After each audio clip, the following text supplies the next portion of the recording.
Stop the music. Okay. Welcome back to another episode of the Embassy Talks podcast. We did go on an impromptu little break, calls by outside events. Yeah. Among other things. But also, uh um, let's see. Oh, if you are listening to this on anywhere that podcasts are found, you're welcome because I just gave y'all 3 episodes to listen to back to back because I haven't uploaded them yet. But I will upload them um over the weekend, so you will have 3+ hours worth of goodness. And for Twitch folks, I'm gonna try my darndest to be back consistent. That's the name of the game this year for me. But anyways, how are you, Jade? Any church announcements that you got upcoming? So I'm good. No longer tired and broken down from working and doing classes Monday to Thursday. So yay. Um got my phlebotomy certification, so that's out the way. But I'll be church announcements. I'll be at BlurredCon March the 6th. Yeah, 6th. So that's the next con I'll be at. So that's in 2 weeks, a week and a half, something like that. Week and a half next week, and then it starts on the 6th. Yeah. So I'll be at BlurredCon. I'll be at BlurredCon next month. So if anybody's listening that is going, then say hey. Stop by the booth and say hello. What else? The next cons after that, forgot the name of them, but I'll be in Boston. I'll be at DreamCon in Houston. I forgot what other cons we're doing. Trying to go see the Backstreet Boys in Vegas. I feel like I missed the announcement. Trying to be outside. I feel like I missed the announcement. Do they have a residency? Oh, they just announced it like a couple of days ago. Okay. They don't have a residency, but they're going to be at the Sphere. Oh. Performing. So hey, if you want to go to Vegas, let me know. But yeah, so going to do that in August. Yeah, that's August. Trying to think what else. I'm just booked and busy in New York parties. So yeah. How are you? I'm tired, but I'm good. Good. Let's see. Church announcements from me is that I am back streaming pretty regularly.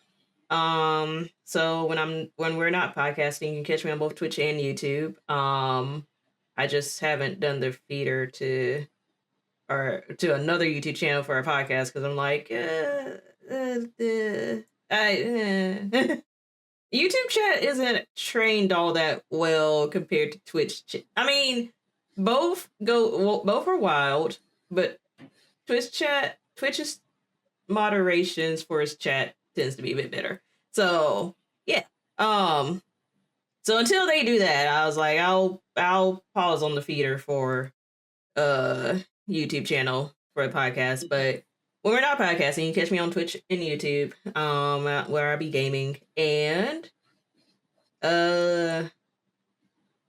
I too am booked and busy, somewhat on the creative side that will be announced later, and somewhat on the personal side, which will also be announced later, or just if I flex something new, just don't be surprised. So yeah.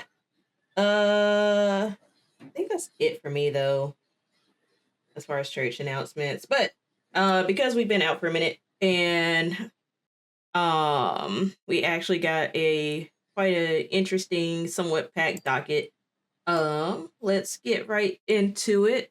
And first off, I'm gonna start by saying this docket is, while current on current events, it is not really American focused right now.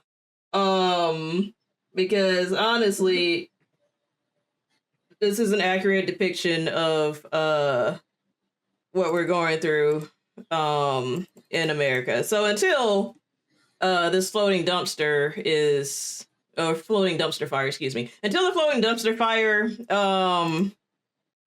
yeah, until I feel like that is no longer an accurate representation, we'll probably just be a little lighter on American topics because, good lord, it's not just drinking from a fire hose; it's drinking from 50 fire hoses at the same time. Um, yeah, yeah. There are multiple proceedings going on in multiple areas for multiple reasons. Yeah, floating dumpster fire. Anyway, so outside of that, let's get into main headlines. So, starting off with the news beat.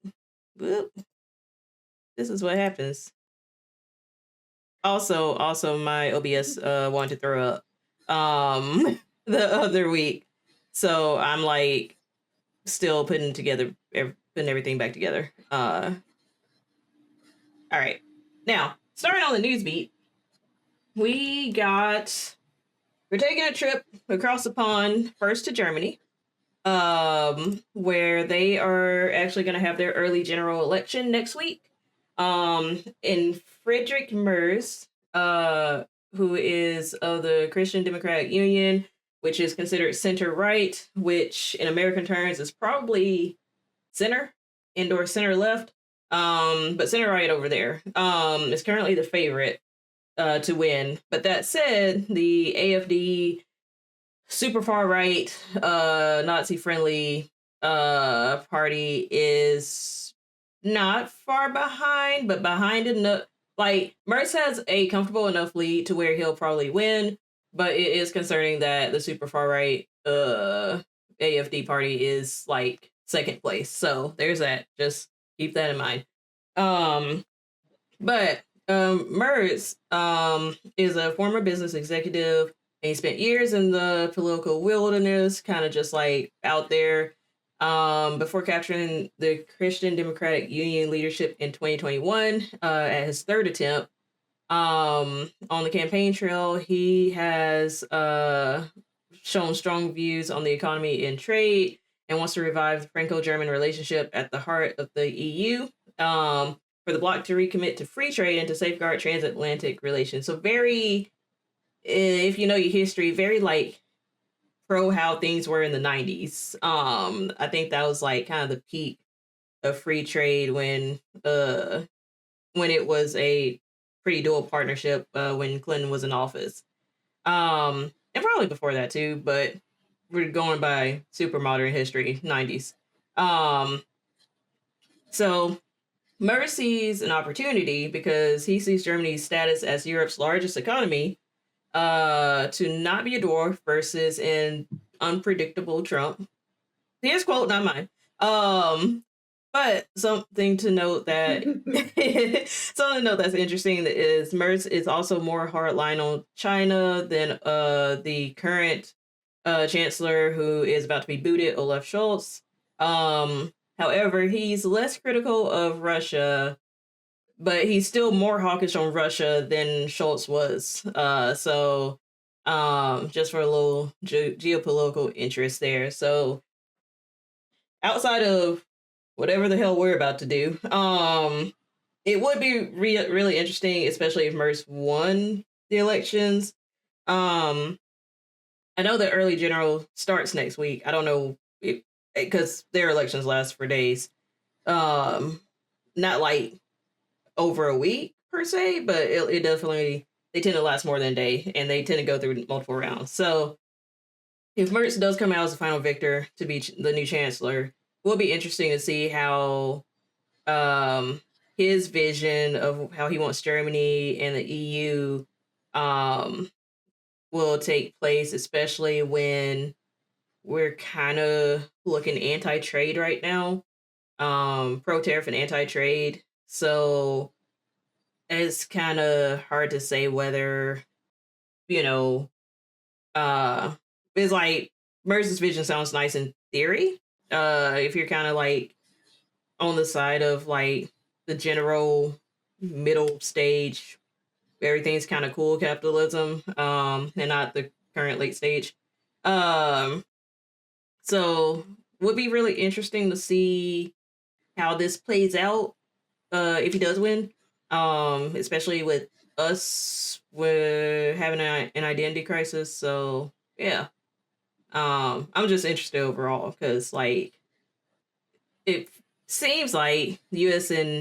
relations with the EU pre-Brexit and even post-Brexit has been pretty like par for the course. Even and folks might disagree or get mad at me, but even in Trump's first term, it was some shakes, but it was still pretty normal-ish. But now it's just like I don't know. They might decide to stand on their own 2 feet and break a little farther away. So who knows? Especially because Merz wants to work overall wants to keep that relationship with the US. France is very much about to say fuck the shit. So will be quite interesting to see how this plays out overall. So but your thoughts? Yeah, I'm very interested in seeing how this will go down. Like you said, the relationship that America has currently with different countries is a little bit. So, a lot of our, like I said, the trade and things like that uh, are very dependent upon who's in office. And we'll see how this works out with if not saying he's winning, but if see what they would do with their because like I said, Germany does have one of Europe's largest economies, so it's kind of, but also Germany itself is just. I feel like American can take a good hard lesson from Germany, and that's a side tangent. A good hard look at what Germany does for their history and how they learn from their history, and yeah, America should follow suit. But I digress. I feel like we're kind of right smack in the middle of like we're in between. Like we could do like Germany and take lessons, or we could do like more imperialist, formerly imperialist countries like Japan and China. Well, China is trying to be imperialist now, but take the more imperialist side and just come up with really good PR to make us look extra fluffy. Um, but and yet we are failing at both. Right. I'm just more shocked that MERS is harder on China than Russia. You would think, but yeah. I have floating theories on that would take an entire like couple of college lessons. So we don't have time to fully go into that, but yeah, it probably goes all the way back to World War One and how that played out, and yeah, this whole thing. But yeah, but you're right. It is more interesting, and I don't know if that is a play to still be friendly with us because as of now, it's looking like we're basically taking the same stance to a degree. But yeah, I don't know. So, but yeah. Anything else on Germany? That's it on Gemini. All right, we will be watching. I'm fighting the urge to sing Sound of Music. We will be passively watching next week because I would still like to visit there one day. And if Merce wins, there's still a chance. And if AFD wins, so that's another country I'll mark off. So, but funny we mentioned China actually, because speaking of, there's an interesting beef that's not. It's kind of a beef, but not a beef. But it was on BBC's news site, so I was like, why not? Let's talk about it. All right. In the movie industry, there seems to be this competition between Nizatu. Do not know my Mandarin that well, but Nizatu versus Captain America 4, aka Brave New World. So, if you don't know, like I didn't, Nizatu is a Chinese film about a mythical boy who battles demons and has been newly crowned the world's highest grossing animated film. And for some reason, Captain America Brave New World is now seen as Nizatu's rival, at least in China. One columnist in China even went so far as to write that it's not Captain America that's dying, but America that's dying. Their voice, not mine. And when they were analyzing the movie's lack of appeal in China, they continued, in reality, the U.S. does not have superheroes, and the U.S. is not a peace-loving, peace-defending beacon for humanity. Damn, that when that propaganda hits a little too close to home. But within this movie beef, there was one cinema in Sichuan province that reportedly decided to hold off screenings of Brave New World in its theaters to support Nizatu. Meanwhile, there are others who are critical that Nizatu did not get enough screenings in North America cinemas. Now, granted, where I currently live is probably not the most friendly to Chinese cinema, but with that caveat, I heard nothing about this movie at all, so it gives you some insight. Until, like I said, I read it today on BBC's website. So, but they have also accused American cinemas of showing other movies instead. But yeah, I just thought that was an interesting thing of like, even in cinema, which I mean, like, it's kind of obvious that even in art, geopolitics can take place, but specifically it feels very important around like now, just because like and it could be a whole tangent slash other podcast, but Brave New World did have its issues, specifically because of how people took the rewrites and reshoots. I, from a business perspective, understood why Marvel decided to go that way. Particularly in the sense of like, I don't know, it feels weird. I don't think they were so much complying in advance or anything like that, but it does feel weird that your art is a little too close to reality frame by frame. And I think that's why they kept trying to find a way to reshoot. And yeah. And I don't know, try to show a more neutral side. So like, but I mean, there are other people.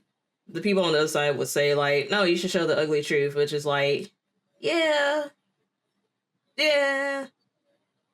but people, I don't know if people are really willing to really sit and face that in a Marvel Cinematic Universe movie.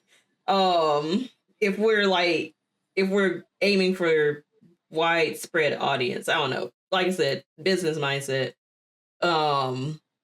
Totally get, like, I'm very pro show ugly truth, but I also know their business and they want to make their money, so, or get their money back per se on what they spent for that. So but slight tangent. But outside of that, let's see. Oh, and well, I won't say that because that feels very spoilery. But yeah, there are other things about it that were valid. I don't think I personally didn't think it was bad.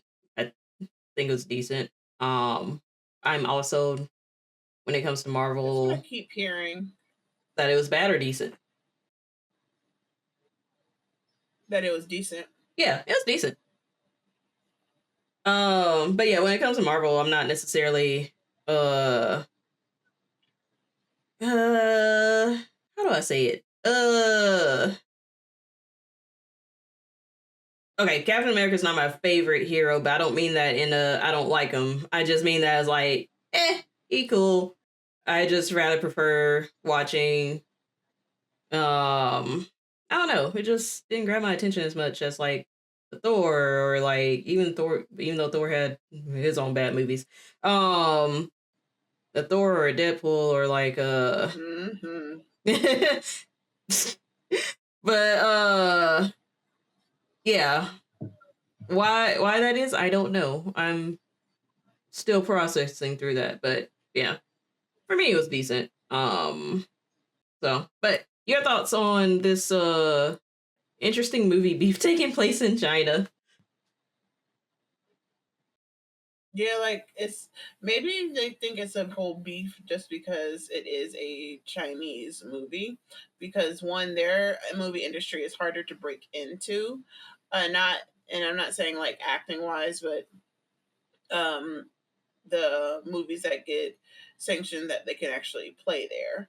That's why a majority of movies have scenes that are like based in China and things like that, uh, because it's easier to get on their good side and to be like, let us shoot our movie there because they only accept, I forgot how many movies a year, like foreign films Mm.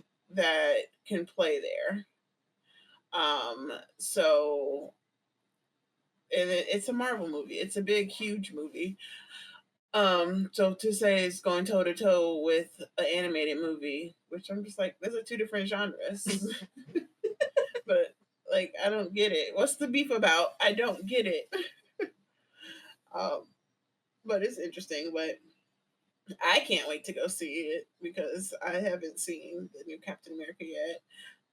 Like I said, I've heard not mixed feelings where it's bad, just mixed feelings where they're just like it's decent. It's an okay movie. Yeah. It's not nobody's. It's not anybody's favorite, but it's not the worst that Right. they've said. So it's like okay. Yeah. I heard it's black though. It is black. Heard it was just. You'll appreciate the blackness. Yeah, I was like, that's one thing I did. That's consistent. Yeah. That it was just black, and I was like, yeah. Like from another room.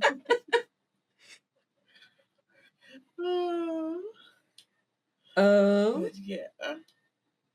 Yeah, but no, I think you'll enjoy it. This is how I gauge a movie is like, did I fall asleep? um, at some point in the film or feel sleepy, and I did not. So I think you'll enjoy it. Okay. But yeah, anything else before we move on to Creator Hub? That's it on that beef. Cool. All right. Creator Hub news. Most of it is towards the end in creator industry. But do got some highlights from pretty much all the main ones.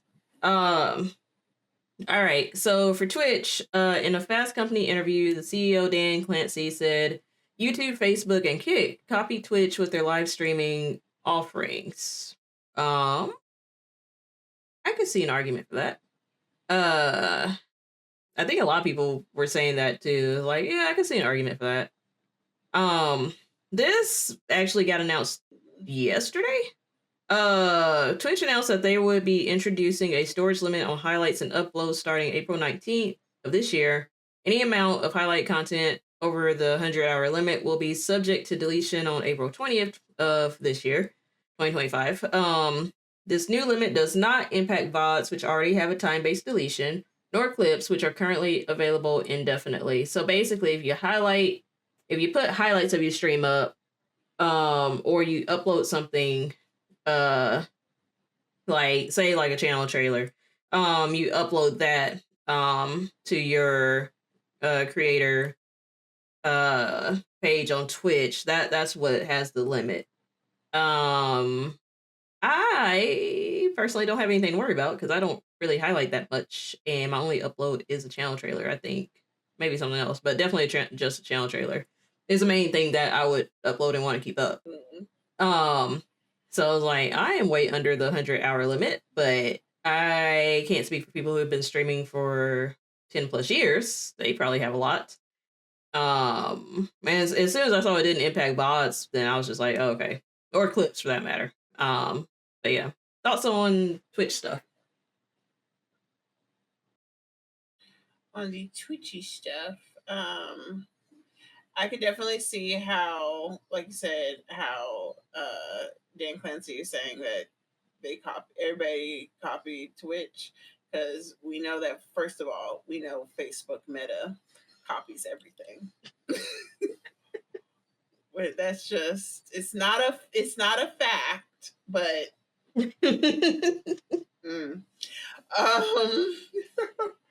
just saying.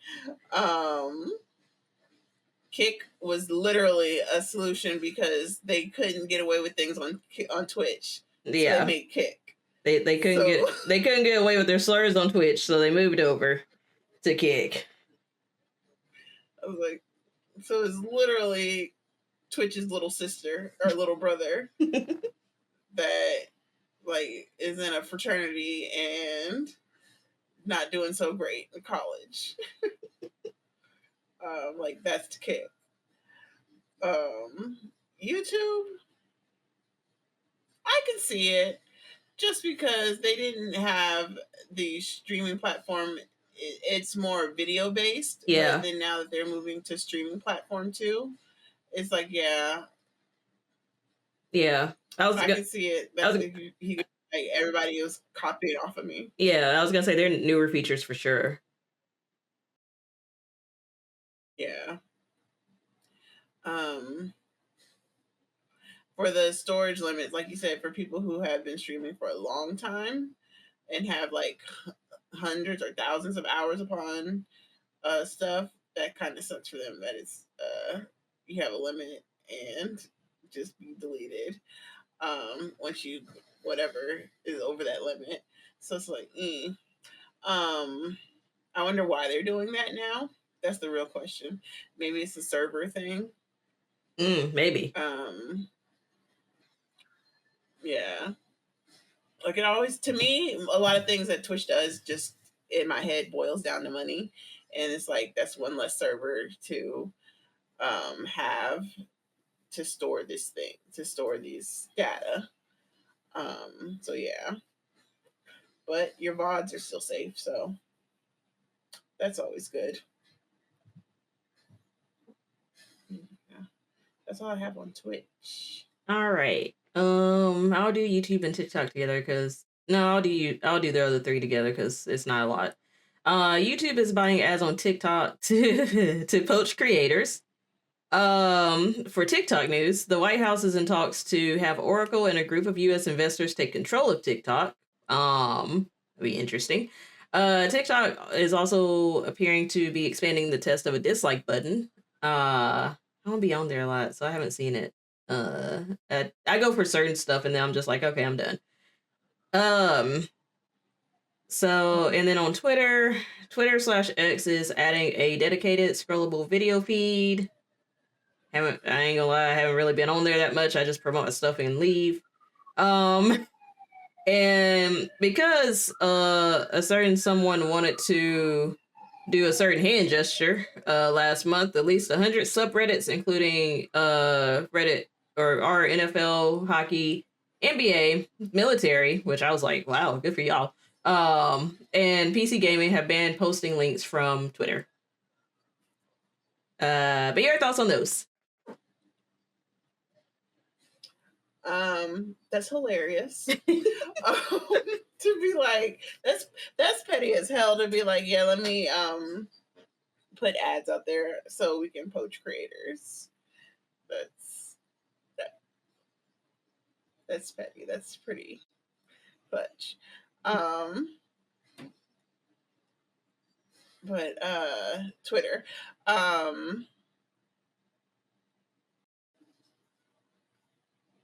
Twitter X. It's kind of weird that the subreddits are banned from posting links. Oh no, they're like they're self moderating to say that they're no longer accepting Twitter's links because of yeah, links from Twitter, yeah, not on Twitter. Yeah. See, reading is fundamental. I can see that just because Twitter itself is a hellfire at this point. Nobody likes the person who's running it.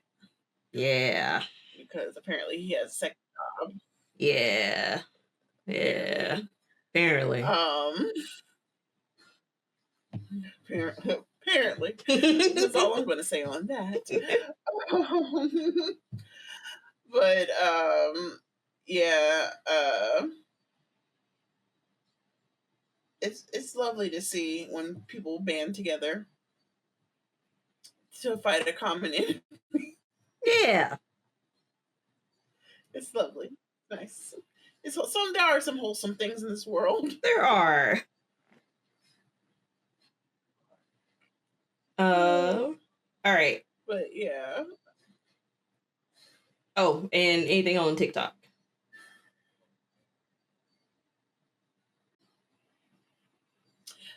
The dislike button can go south so quick, because you can see that how it is on YouTube where people would dislike stuff just because. So that's gonna suck to the point where they had to hide the dislike count. Yes, like you. That's never really like the greatest of ideas to have a dislike button. Especially because in this day and age that we're in, where people feed off of the positivity and the negativity from online, and you have this younger generation who I sound old when I say that. But you have the younger generation who it's not that they're as thick-skinned. They're not as thick-skinned, but it's just that they were raised in a digital age. So they like that instant gratification. And they vie for the attention from the likes and the retweets and the follows. So having a dislike button can really be damaging to somebody's mental health. So I was like, I'm not really for a dislike button.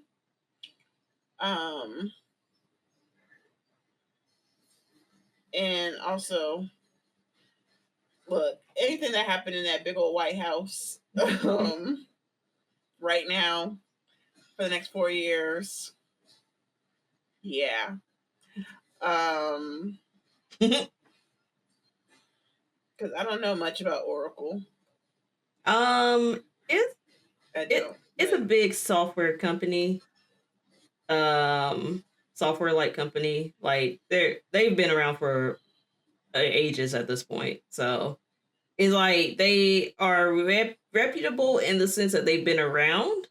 But it's gonna be interesting to see how that plays out. I don't trust anything that come out that big White House from that big orange man. I don't. So if he says you should do this or we should have these people take over, I don't want it. That's fair. At this point, I can't really argue. Especially coming from the person who, right? And that's the main person who started the whole ban on TikTok, but you know, short-term memory and all that. Conversation. Yeah. We're all in the Matrix.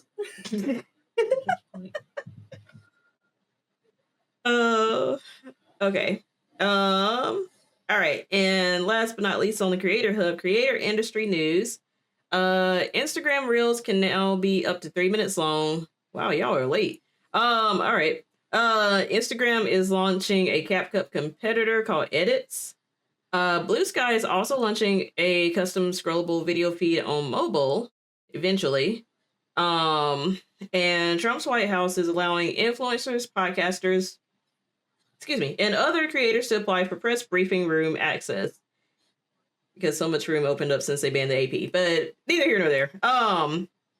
Okay, and let's see. Medical's 2025 social media study suggests that YouTube is the easiest platform to grow on, regardless of the creator size. So I can count a vouch for that one. However, Instagram takes a slight lead if you're just starting. I can see that. I think it's easier on lifestyle comedy skit stuff as opposed to like gaming stuff. So, but I can see that Instagram taking a slight lead. Like if you compare broadly overall, not just on the gaming side. Anything on those before we get to the interesting statistics and how weirdly enough, I have not become one when it comes to Twitch streaming. But go ahead. But anything on that before we talk about the last point?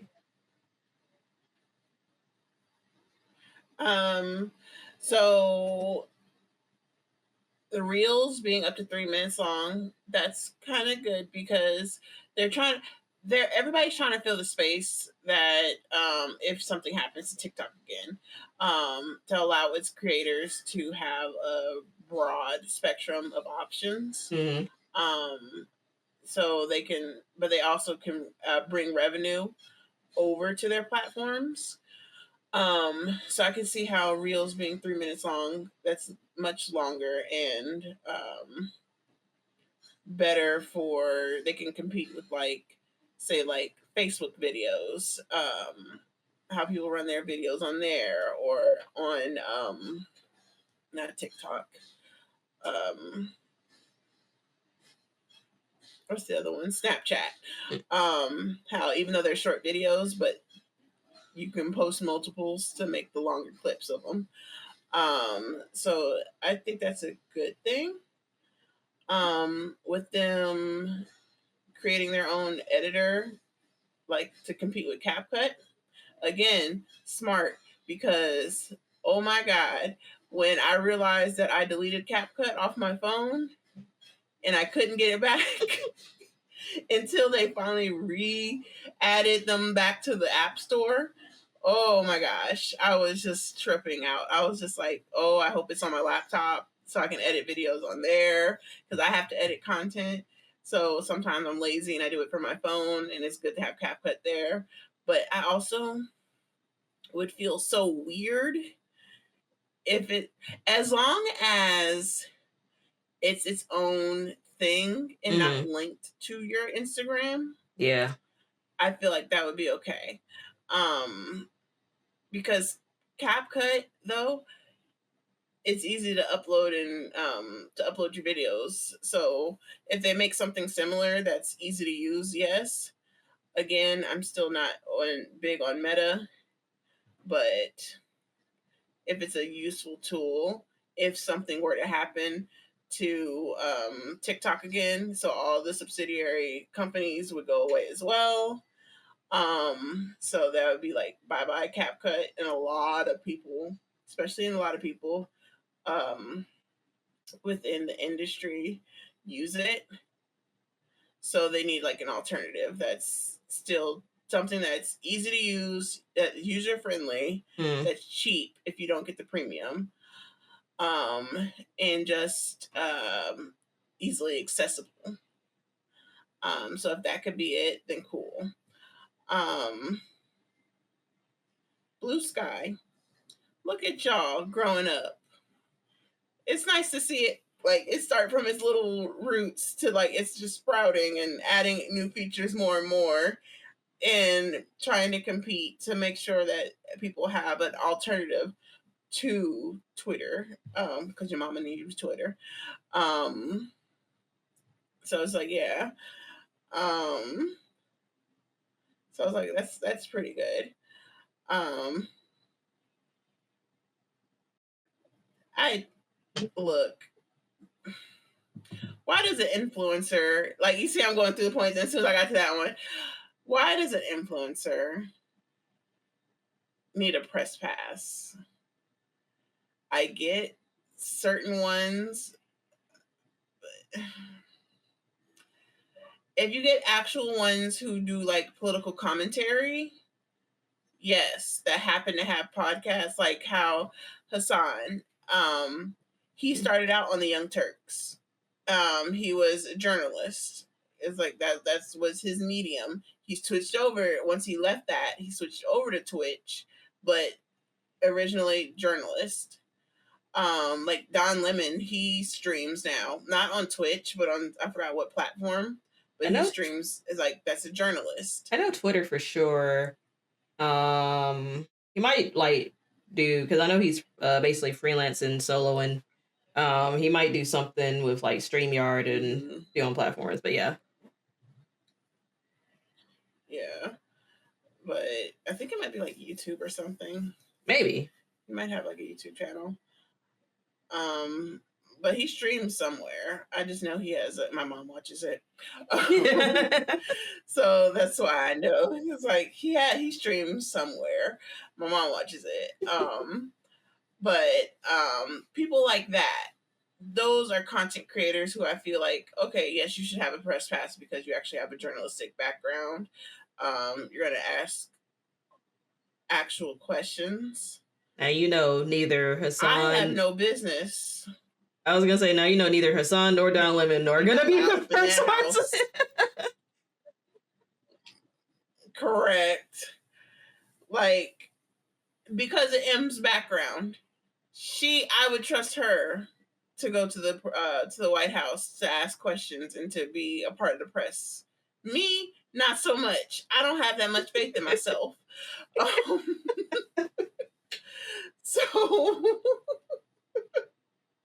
So it's just like, yeah. I just don't get that. Like could you imagine Kai Cenat at the press saying like they're talking about war and here's Kai Cenat really asking questions? No. I'd watch it a bit more. Like it'd be entertaining. Oh, but yeah.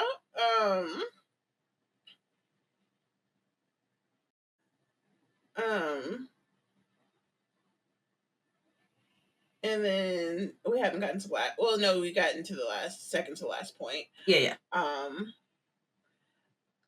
Yeah. So it's kind of crazy that they suggest that YouTube is easier to grow. Well, actually, it is because I've seen your growth. So as long as you're consistent and you know your fan base and you speak to that, then it is easier to grow. Versus Twitch where you're it's just hard on Twitch. It's harder on Twitch. It's to grow like during post-pandemic. Yeah. Because unless you're like not working, can full-time grind it out, that's the only way to really be, other than being super consistent. But YouTube, the way their algorithms work, the way your videos touch on certain fan bases, it's easier to have the growth there. So I can see it. So actually, I'm not surprised at that. But I'm sure I can also see Instagram. I can say a test for myself. I was like, like I don't have oodles of followers, but I went from having 500 to like 2,000 something within a month, off of just one picture. Okay, I see you. Yeah. Come through, Flex. Yeah, it was like the growth. The growth was weird. I was just like, oh. I was like, we at 2,000, and I'm just chilling. So yeah. And if I was probably more consistent, I'd probably see that number jump again. I should post more. Um, but it's been like a consistent, steady rise. Like I'm almost at 2,100. Um, but yeah, so it's like I can see the growth on on Instagram because you can have a picture, a video, or anything that if it goes like viral or semi-viral, and just gets a lot of traction, people go to like it, they go to follow your stuff, they go add you, they start going through your different photos and liking older posts and things like that. So I can see the growth in that, but I wouldn't say that it's easier than YouTube because you're not as seen, I think, as to me. You wouldn't be as seen as you would on YouTube. Because you can go on YouTube, type in Ewoks, and you can find a whole channel dedicated to people talking about Ewoks. So, yeah. Yeah.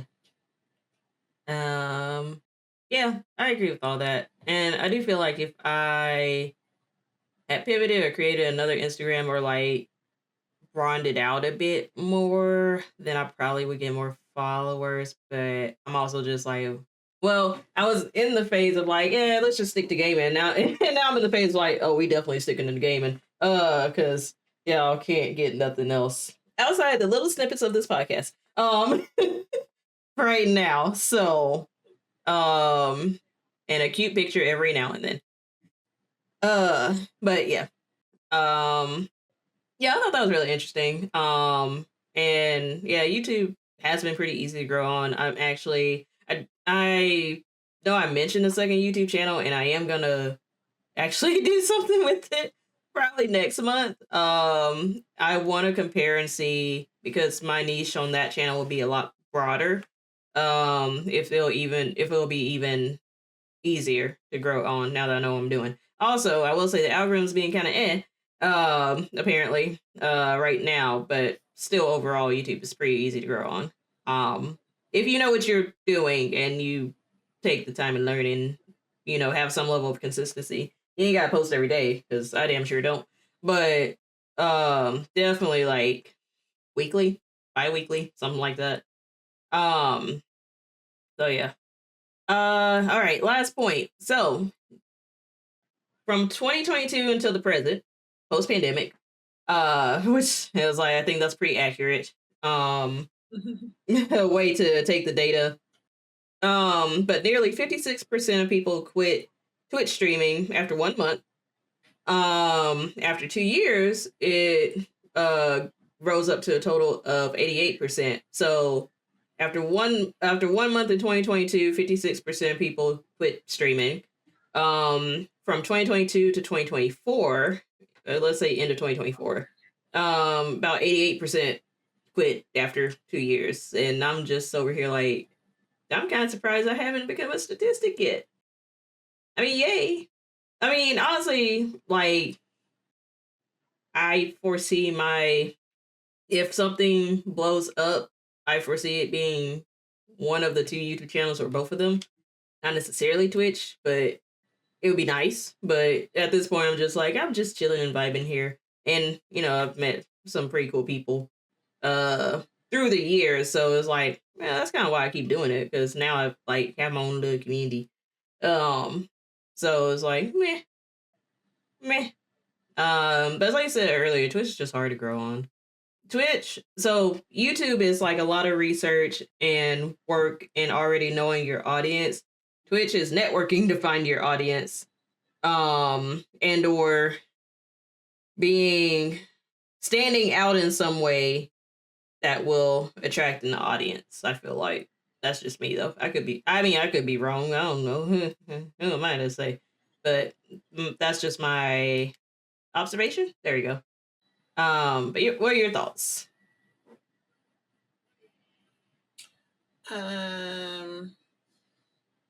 Yeah, I could see the people that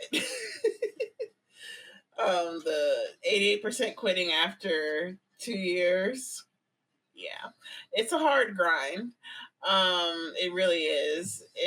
If you're not, and I think people get into streaming wanting the instant, like they see either they want instant fame or they want that community. And if they don't get it within that time period, it's kind of like you fizzle out.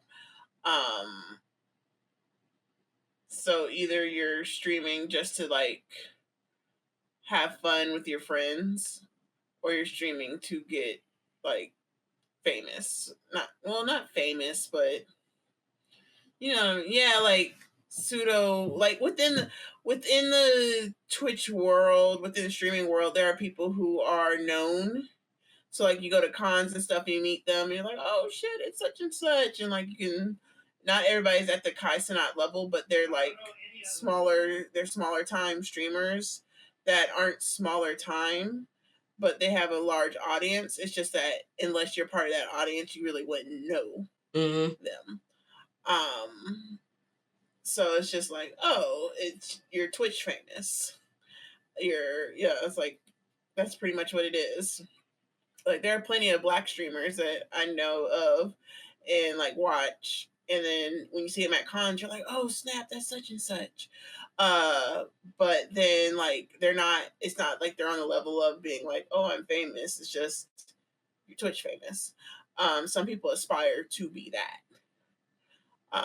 And when they don't obtain that, it's kind of like, oh, we'll pack up and leave. So I'm not shocked at the 88% quitting. I was like, I would think that the number would actually be slightly higher. But I was like, 88 sounds pretty right. Yep. But yeah. Yeah, but that 56% though is funny. Like after a month, I would feel a way if you can't get past the affiliate. Yeah, I was like, I would definitely feel a way if I got all this gear and I quit after a month. What was the point? That's half the reason I don't quit now. Man. Screaming because when I go back to Georgia, all my streaming stuff is there, and I'm gonna be back to streaming regularly again if I have time. Putting all that to use, the cameras and the lights and the green screens and software. I bought a whole computer just to stream. So like, yeah. Oh my god. Like, this is what living with a partner is like, y'all.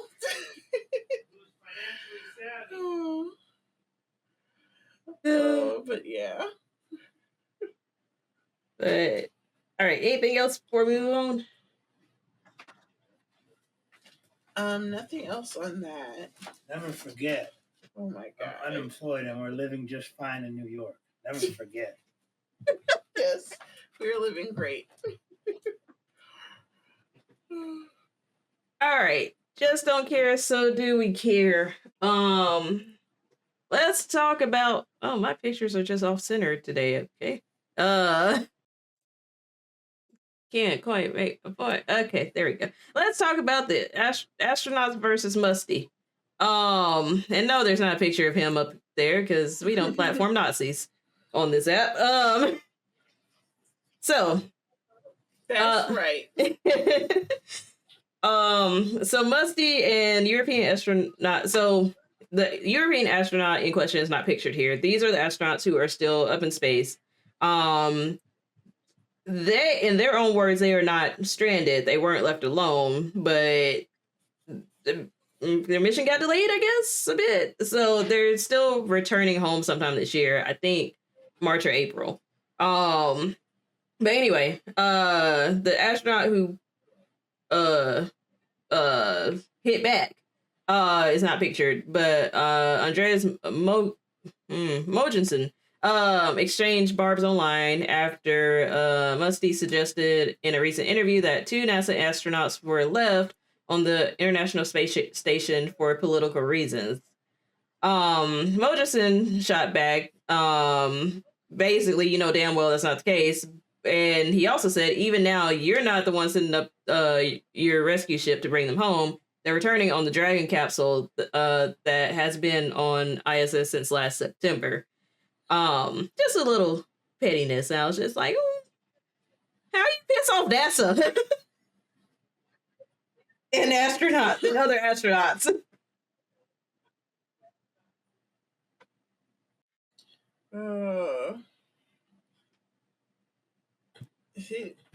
I like the musty. That's exactly it. Musty.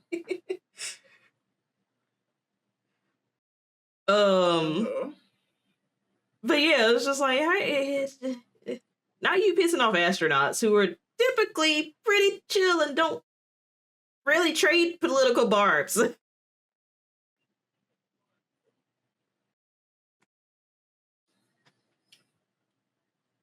Just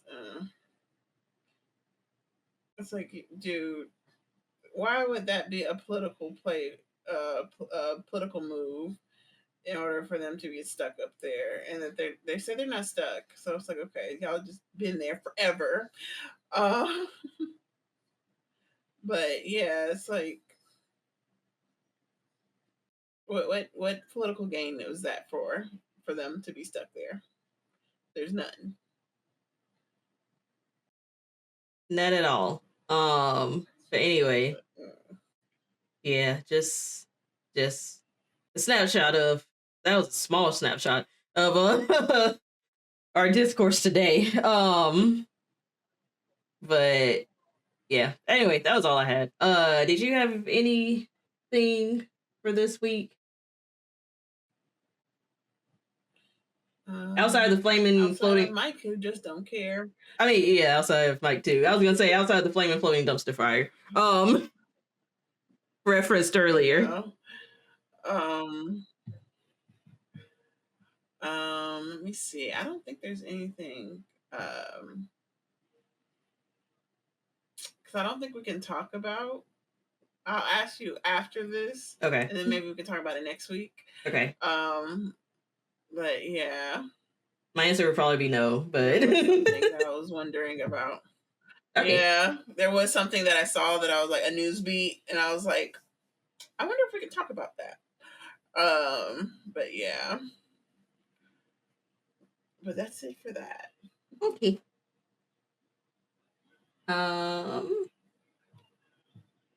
right. And last but not least on the weekly roundup, for us nerds, there's an Avatar spinoff, or, well, a spinoff, but it feels like a sequel. It's in the same universe. Yeah, same universe. But it's coming. So this is called Avatar 7 Havens. And it will be just like the originals, just like Avatar The Last Airbender, kind of animated in the same vein. Even having the same creators, Michael DiMartino and Brian Konietzko.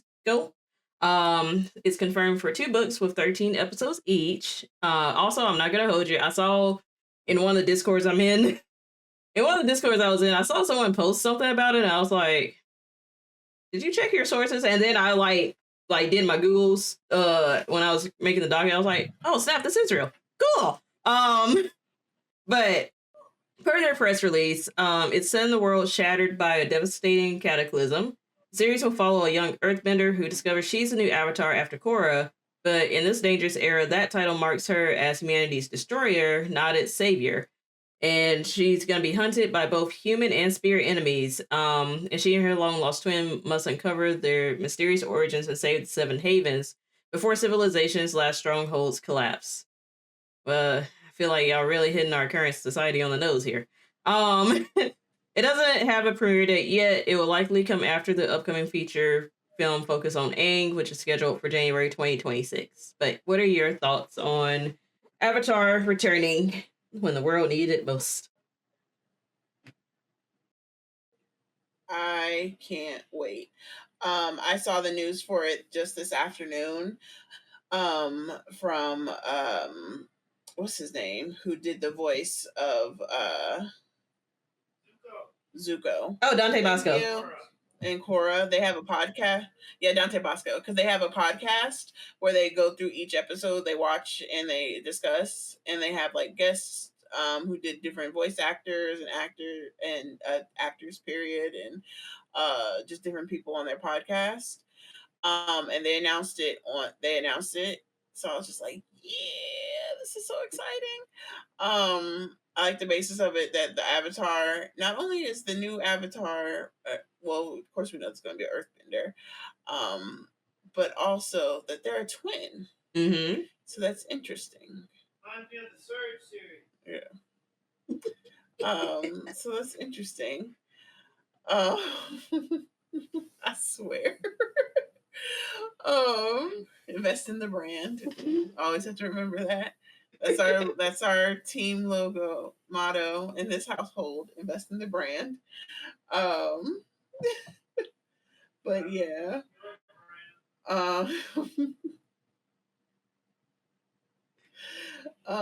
Yeah, but I'm excited for it. It'll be pretty cool. Yeah, I'm just excited for it. I love Avatar. I love it so much. Can't wait for a new one. So, yay. More Avatar. More Avatar is always good.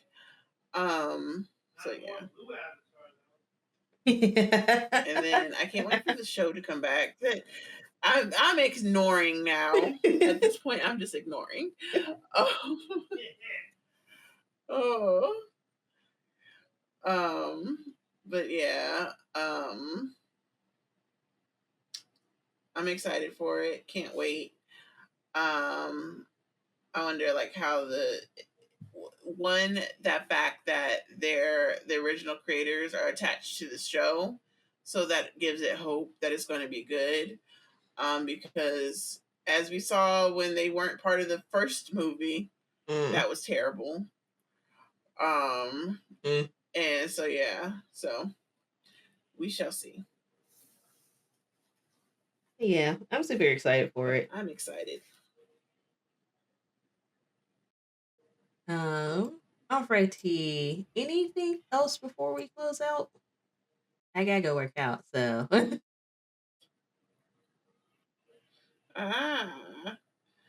So no. All right, y'all. But thank y'all for coming out to another episode of the Embassy Talks podcast. Certainly appreciate it. We shall be back soon.